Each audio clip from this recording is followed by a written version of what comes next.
Now, the family of the British Dr Abbas Khan are calling on the British government to press for those responsible for his death to be held to account. The surgeon from South London died in a Damascus jail last week, just days before he was apparently due to be released from Syrian government detention. A post-mortem examination on Dr Khan's body is taking place today.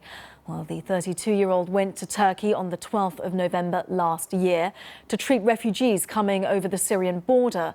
Now, he decided to cross the border himself, and for around 48 hours, he worked in a hospital in Aleppo.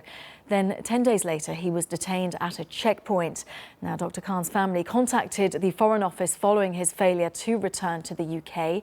In July 2013, Dr Khan's mother arrived in Syria in search for her son, where she found him in a prison in Damascus, weighing just 5 stone and barely able to walk. Then last Tuesday, it was confirmed that the surgeon had died in his prison cell, with the Syrian National Security Agency saying that they promised his release that same week. Well, we can speak now to Dr Khan's sister, Sara. Sara, thank you so much for speaking to us here on BBC World. It's such a difficult topic. Just explain to us, because I believe that you had some different information about how your brother apparently died, because the Syrian government are saying it was a suicide, but you've heard differently. That's correct. So whilst my mother was still in Damascus on Monday, she decided to call the President's office, where she spoke with Dr Bethania Shaban's spokesperson, who had said to her that, yes, we have killed your son, and you can go back and tell your British government that we've killed a British doctor, and they can ask us for more answers if they want them.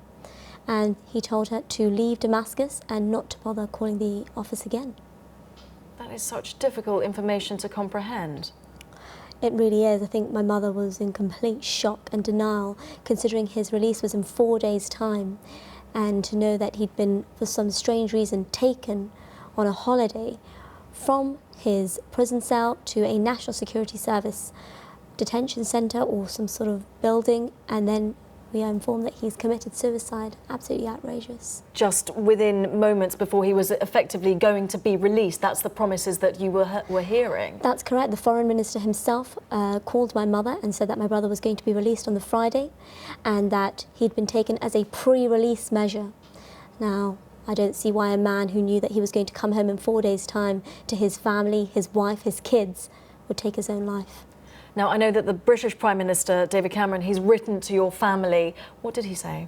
That's correct. So Mr Cameron has sent us a letter. It's a very sincere letter, and we appreciate him sending the letter, where he explains his own loss and says that the Syrians need to answer for what they've done.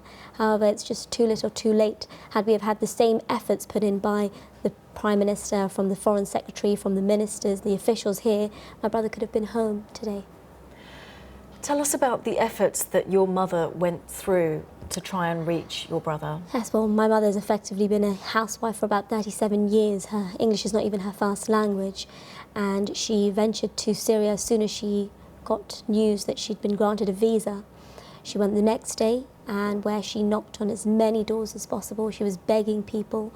She was literally touching the feet of ministers, judges in the Ministry of Justice, in the Ministry of Foreign Affairs, going to all the embassies, the Russian embassy, the Czech embassy, speaking to as many ambassadors as she could, begging to have answers as to where her son was being kept. And while she was doing all of this, what kind of assistance was she or wasn't she getting from the British authorities? Absolutely nothing. The Foreign Office weren't able to help her in any way whatsoever while she was out there. But yet she managed to reach your brother, and she wasn't given any help whatsoever. That's right. So my mum has single-handedly, on her own, gone and she found my brother, managed to get him transferred to a civil prison where she had visiting rights every fortnight. How is she coping now? It's difficult to say how a mother will cope after having the news of her son being murdered just a few days prior to his release. She's absolutely distraught. Her world has come apart. Sara Khan, thank you so much. Thank you so much for coming to speak to us. Thank Sara you. Khan, the sister of Dr Abbas Khan.